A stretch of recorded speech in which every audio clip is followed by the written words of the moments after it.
बिस्मिल्लाहिर्रहमानिर्रहीम। काले कुत्ते को सवैयाँ खिलाएं, काली खांसी ख़त्म करवाएं। मोहतरम हज़रत हकीम साहब अस्सलामु अलैकुम। आपका रसाला बहुत अच्छा है, जितनी तारीफ़ की जाए कम है। वो आजमाए हुए टोटके हाजिर हैं ताकि मखलूक खुदा को फ़ायदा हो।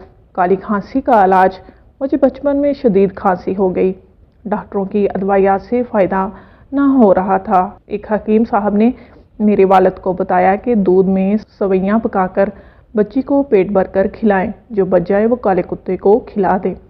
ऐसा करने से मेरी और मेरी कज़न की खांसी अगले दिन ही गायब हो गई।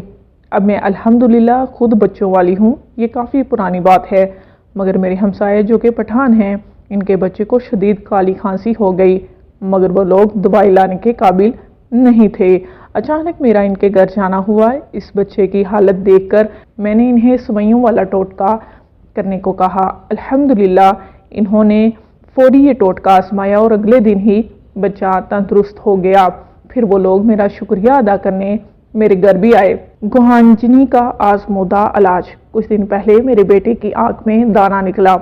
मैंने बेरी के 7 पत्ते लेकर अव्वल आखिर दुरूद शरीफ 7 मरतबा पढ़कर हर पत्ते पर बिस्मिल्लाह मुकम्मल पढ़कर तिनके में परो दी।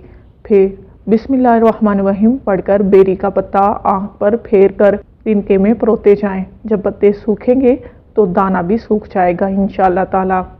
जज़ाकल्लाहु खैर। अस्सलामु अलैकुम।